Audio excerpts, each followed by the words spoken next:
Assalamu alaikum dear students. Okay, welcome to Shahid Sir's Education Point. Beta, this class is for class BG 5th semester and the subject is education and the title of your paper is health education. And very excitedly I am announcing it. Today we have a last lecture. Okay, so be happy and relaxed my dear. So today we are going to complete your syllabus.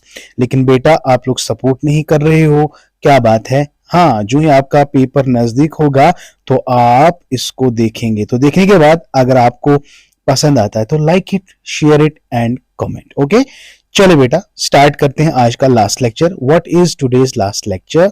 Yes, it is need and importance of योग and meditation. इससे पहले मैंने AIIMS and objectives of योग and meditation अलग अलग पढ़ाया, आप एक ही रख सकते हो, कोई दिक्कत नहीं. तो चलिए, क्या है नीड एंड इंपॉर्टेंस ऑफ योग एंड मेडिटेशन? तो अगर हम देखेंगे आजकल के जमाने में हमारी लाइफ जो है बिल्कुल सीडेंटरी लाइफ है, तो we don't have a good lifestyles. तो इसके लिए योगा एंड मेडिटेशन जो है it plays a very crucial role today's fast paced often stressful world, right? तो here are some key points जो आउटलाइन करते हैं significance of what need and importance of yoga and meditation. सबसे पहले ये सबसे ज्यादा स्ट्रेस देता है फिजिकल हेल्थ पे. देखो बेटा, so far as the physical health is concern, this is very much important.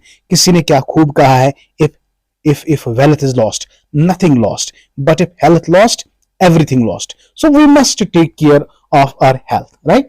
तो यहां पे अगर आप देखोगे योगा एंड मेडिटेशन क्यों इंपॉर्टेंट है, बिकॉज ये हमारे फिजिकल हेल्थ के लिए काफी इंपॉर्टेंट है, because it keeps us fit and flexible, it prevents us from the disease and it gives us pain management. If you are having stress, if you are having pain like conditions, so it can definitely help us how to manage that pain. योग and meditation, इसका importance क्या है, इसकी need क्या है, तो पहले point से क्लियर हो जाता है फिजिकल हेल्थ. तो फिजिकल योग जो है ये हमारे फिजिकल स्ट्रेंथ को, physical flexibility and posture, overall fitness maintain रखता है. ठीक है, तो हमें रेगुलर प्रैक्टिस जब हम करते हैं तो हम बड़ी बड़ी बीमारियों से we can prevent ourselves from chronic disease and we can improve cardiovascular health and we can boost our immune system. हम जल्दी जल्दी बीमार नहीं पड़ेंगे अगर हम योग जैसे जितने भी आसन हैं योग में, एक्सरसाइजेस, पोस्चर्स वगैरह है, अगर हम उनको करेंगे ना एक्सरसाइज रेगुलरली प्रैक्टिस, तो हम बहुत सारी बीमारियों से प्रिवेंट अपने आप को कर सकते हैं. तो हो गया एक. इतना ही नहीं, ये हो गया फिजिकल पार्ट, लेकिन इसके करने से ना, योग करने से हम अपना मेंटल वेलबींग का यानी मेंटल बैलेंस भी रख सकते हैं. तो इससे हमारा स्ट्रेस कम हो जाता है, इससे एंजाइटी और डिप्रेशन से रिलीफ मिलता है. We can concentrate, we can be focused, right? हम अपने फोकस को, हम अपनी कंसंट्रेशन को बढ़ा सकते हैं, किससे? योग एंड मेडिटेशन से. तो what is why it is important now sir? It is important because it helps us to reduce stress. Exactly. तो योग एंड मेडिटेशन इफेक्टिवली अपना रोल प्ले करती है. क्यों? क्योंकि ये स्ट्रेस लेवल को रिड्यूस कर सकता है, ये हमें रिलैक्सेशन टेक्निक्स देता है, जिससे हमारे बॉडी में जो कुछ हार्मोन्स होते हैं ना, उनका बैलेंस मेंटेन रखता है. ठीक है, एंजाइटी, डिप्रेशन वगैरह जैसी चीजें हैं, अगर हम योग और मेडिटेशन करेंगे तो एंजाइटी से निजात पा सकते हैं, डिप्रेशन नहीं होगा, है ना? तो हमारे इमोशनल स्विंग्स जो होते हैं, मूड स्विंग्स, वो भी मेंटेन होंगे, तो emotionally we will be strong enough, right? तो ये भी एक इंपॉर्टेंट मसला है. हम दिन ब दिन हमारा कंसंट्रेशन, हमारा फोकस दिन ब दिन रिड्यूस होता है. तो अगर हम योग और मेडिटेशन की तरफ जाएंगे, डेली प्रैक्टिसेस करेंगे, तो definitely and for sure we can increase our focus and concentration, right? Very nice. को कितना प्यारा टॉपिक है वल्ला, लेकिन आप देखते ही नहीं हो. इमोशनल स्टेबिलिटी, अगर कोई बीमार है फिर अब योग और मेडिटेशन जैसी एक्सरसाइजेस को रेगुलरली करता है, तो डेफिनेटली एंड फॉर श्योर इसके अंदर इमोशनल रेगुलेशन इंप्रूव हो जाएंगे। यानी रेगुलर प्रैक्टिसेस जो है एक इंडिविजुअल को ये अपने इमोशंस को बेटर अंडरस्टैंडिंग करेगा। If you cannot understand your emotions you cannot control them. But अगर आप ये रिसर्च से साबित हो रहा है कि भाई योग से, मेडिटेशन से, एक्सरसाइज से, किसी भी एक्सरसाइज से आप अपने इमोशंस को कंट्रोल कर सकते हो। रेगुलर प्रैक्टिस अगर आप करोगे, आप अपने इमोशंस को मैनेज करोगे, आपके अंदर एक क्षमता आएगी, रेजिलियंस पर्सनैलिटी डेवलप होगी, स्टेबिलिटी डेवलप होगी, है ना। और आप अपने आप को जानने की कोशिश करोगे, योर सेल्फ अवेयरनेस बढ़ जाएगी। योग and meditation encourages self reflection, helping individuals understand their thoughts and feeling more deeply. तो ये इंपॉर्टेंट है। सेल्फ अवेयरनेस कब आता है? जब आप अपने आप को अंडरस्टैंड करोगे, तब जाके आप दूसरे बंदे को अंडरस्टैंड करोगे। When you fail to understand yourself, how it is possible that you can understand the other emotions? How can you help when you do not help yourself? अगर आप अपने सेहत का खुद ख्याल नहीं रखोगे ना, अगर कोई भी इंसान आपको आएगा, कुछ भी कहेगा, आप सह लोगे without understanding anything. No, you have to first of all understand yourself my dear, and when you understand yourself then you can understand the others. But if you concentrate, अगर आप योग और मेडिटेशन का सहारा लेते हो, तो आपको समझने में अपने आप को सेल्फ अवेयरनेस आप बिल्कुल ला सकते हो योग एंड मेडिटेशन से। Okay, number next is spiritual growth.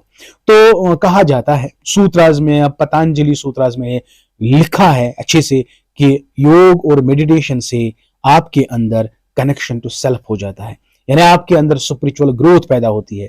Both practices promote deeper connection to one's inner self, fostering personal growth and self-discovery. Another is mindfulness and presence.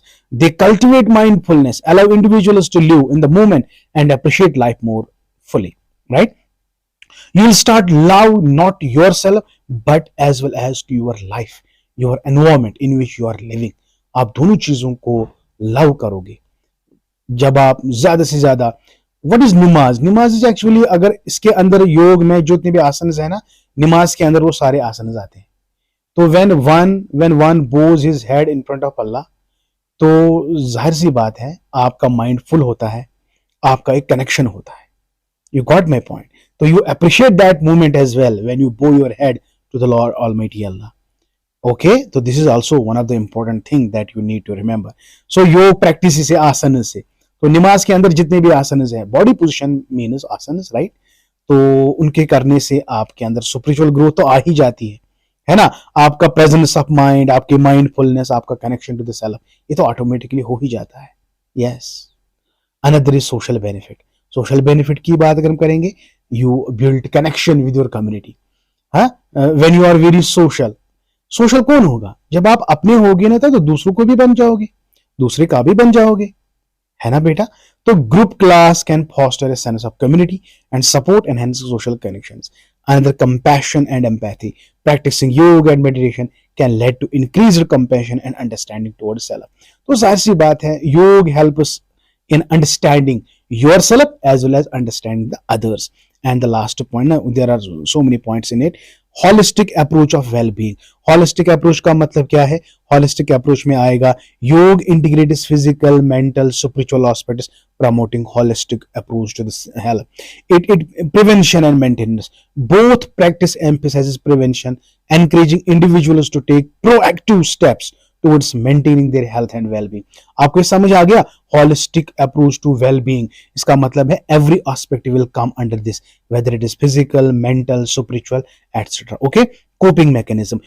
By practicing yoga and meditation, आपके अंदर वो सभी चीजें आती हैं जिससे आप अपने स्ट्रेस को मैनेज कर सकते हो। यानी tools, they provide practical tools for managing stress. Automatically आपका स्ट्रेस रिड्यूस हो जाता है। आपके अंदर वो सारे टूल्स एंड टेक्निक्स आते हैं जिससे आप अपना स्ट्रेस दूर कर सकते हो। यानी जो भी आपके ट्रॉमास है, लाइफ हैजल्स है, इवेंट्स है, इनको आप कॉम्बैट कर सकते हो, क्योंकि योग एंड मेडिटेशन को प्रैक्टिस करने से ये ऑटोमेटिकली सारी चीजें आ ही जाती है। ठीक है बेटा, very nice. Another and the last point that's very much important, improved quality of life. Exactly, enhanced overall quality of life. The cumulative benefits of yoga and meditation contribute to a great sense of well-being, fulfillment and life stress में overall आपके quality of life को improve करता है कौन? योग and meditation. तो summary वाला point, conclusion point देखते हैं। इन समरी, योग एंड मेडिटेशन और essential practices that support physical health, mental clarity, emotional stability, spiritual growth, making invaluable tools for navigating the complexities of modern life. तो मेरे कहने का मतलब लास्ट पॉइंट में यही होता है कि योग और मेडिटेशन करने से आपका overall body pattern, it includes inner body, inner as well as outer, यानी आपका माइंड, आपकी बॉडी, आपका स्पिरिचुअल एस्पेक्ट है ना, तो ये एनहेंस हो जाता है, आपके इमोशंस वगैरह सब कुछ एनहेंस हो जाता है। प्लस योग एंड मेडिटेशन में आपको already tools and techniques develop होते हैं जिससे आप अपनी डेली हैजल्स को, जो भी आपके लाइफ में दिन भर जो हैजल्स ट्रॉमास क्रिएट होते हैं, उनको आप कम्बैट करने की कोशिश करते हो। ठीक है बेटा, उम्मीद करता हूं कि बेटा आज का लेक्चर भी आप लोगों को एज यूजुअल बहुत अच्छे से समझ आ गया। चले बेटा, I wish you all the best and happy journey my dear. आपका एग्जाम आने वाला है, may Allah bless you, may Allah succeed you. Okay, thank you, may Allah bless you and keep always learning. और एंड में आप ये भी बता दीजिएगा, अगर 5th सेमेस्टर में कोई भी पेपर रहा हो या आपको किसी भी पेपर में कोई भी टॉपिक पेंडिंग है तो कमेंट सेक्शन में जरूर बताएगा। Once again thank you, may Allah bless you and keep always learning.